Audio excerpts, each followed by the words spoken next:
subgroups start to form, all these subcultures start to form. And it might not be as obvious yet, but they start to move apart from each other. And this is not a bad thing. They will all go on to become their own civilization. So pick your frequency for yourself as wisely as you can, and you will naturally attract the subgroup that then becomes your collective. Does that make sense? Yeah, it makes sense. Cool. So in other words, you will keep gravitate. up with the pace. Yes, you will gravitate together. And what I noticed is, you know, maybe it's a small self that has a fantasy. Well, I'm out of here. I'm going to go to this other perfect realm where everyone's happy all the time. Beautiful. You have a memory of home. Yeah. And that was good. That doesn't mean you didn't come here to be here. Yeah, because what I feel is my superhero Yes. doesn't actually have a desire in this moment to go back to that realm. Oh, cool. Like my superhero has a desire to hang out with these guys. Exactly. That's why you're here. Beautiful. Yeah, and so for me, there's something about that collective that's super fascinating. Exactly. And Totally. Yeah, and I feel passionate about that. You do. Yes. Yeah. Beautiful. Yeah. Yeah. Well, there you go. Clear as a whistle. Yeah. And you can enjoy, like, whatever you remember of your home vibration, whatever that may be, but that non-physical state of being that you see glimpses of in physical reality and that you feel so attracted to. If someone shows a similar frequency, you fall in love with them, right? That kind of stuff. Right. So those glimpses are to show you, in a sense, who you are, where you come from, what's natural, what's home, what's germane to you. So that you can merge what you see here with that. You can blend these two. Well, that's what it feels like to me. Yes. Like the memory is not only the past, it's the future. Yes. Very good. And so what I have felt or remember is also where I'm going. Yes. And Thank yet you. somehow I'm meant to inform others of that place. Simultaneously, you're also here executing more of that home frequency, discovering more of that home frequency from a place of denseness and from a place of darkness, quote-unquote darkness, or ignorance, so that you can remember more and more of it, and you can aid and assist in the collective's frequency altogether, raising to become more of that. Exactly. And now I understand better why I wanted to ask the first question, which I don't know if I expressed properly, which is, for my own self, the doubt appears if I set up an idea that I should feel a physical manifestation, like I'm looking for proof, and if the proof doesn't occur, that could put me into a stream of doubt. And what I feel is, yes, I feel that past, I feel that future, but I'm not looking for like a Corvette in my parking lot tomorrow. I'm not my images aren't in that like, it's not my small self fantasy that I should see appearing. And that if people in this room listen and they go, oh, well, if I spend 3 days and meditate on a Corvette, it should show up in my driveway, and if it doesn't, then they're going to say this isn't real.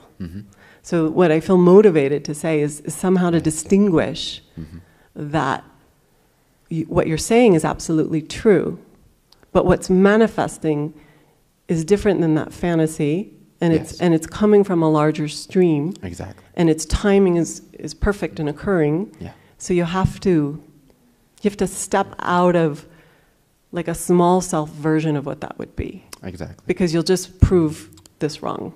Exactly. Okay, that's what I needed to say. Very nice. I'll elaborate on that a little bit. Yeah. So I call that relevance, like the difference between your personal desire and what's actually relevant for you. Or sometimes I call it finding the balance between will and faith. But also what's very important, what you touched upon, is the fact that the symbol you imagine, if that is a Corvette that excites you, realize that it is about the frequency that it triggers in you, the state of being that it triggers in you when you think of the Corvette. It's not in the actual Corvette, right? It's not in the actual image.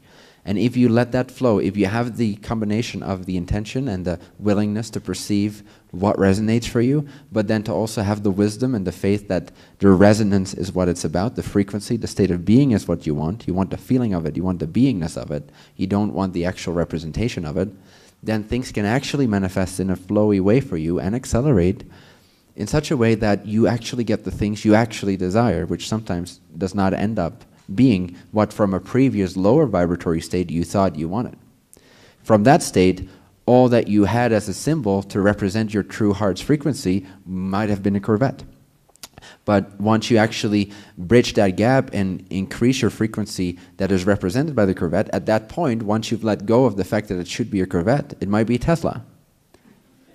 And that might be even better because you don't have to go to the gas station anymore, etc. And you can go from 0 to 60 in 3.2 seconds, which is pretty cool.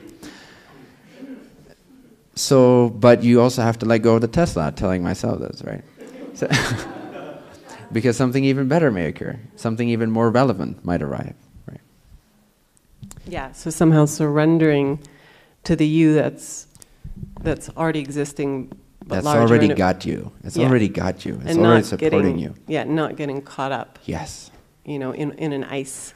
Just don't insist. Just don't insist. Create as much as you want, but don't insist. If you can keep that in mind every once in a while, that you don't have to insist upon the imagery you see, the seeing, feeling, being it. It's just a process of creation. It's an endless process of expansion. But what you want is the expansion. You want to become more of the frequency of yourself. And then naturally, things will start to reflect that exactly as they need to reflect that. Thank you. I appreciate it. Yeah, yes. Good side note. Good addition.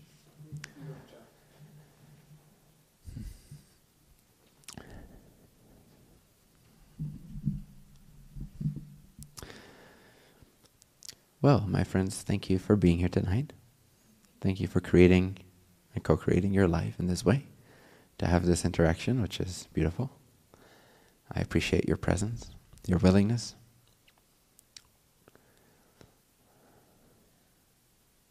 And I hope you choose to be happy and in tune with yourself. I hope you start caring about your life once again, no matter how many times you've put yourself down, no matter how many times you've blocked yourself, no matter how many times you've resisted what you deserve, to the point of feeling betrayed by life and like nothing is possible. You can still get up. It's never too late. If it was too late, you'd be dead. Because consciousness does not waste resources. If you're still sitting here today and you're still breathing and you can still hear my voice, that means there's still hope for you. That means that in an instant you can switch this negative spiral around and turn it into a completely aligning, exciting, mind-blowing spiral of creation, of joy, of participation, of belonging, of being connected, of never lacking again, of being abundant, of being infinite, of being in love with everything, with yourself, most of all. So I hope that is your choice, something along those lines, but make it your own, as always. Thank you.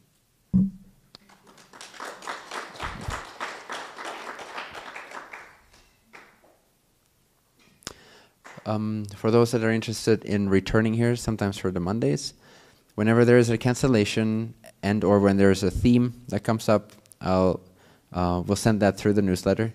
If you want to be notified of the Boulder local newsletter, I think is there a piece of paper? Yes.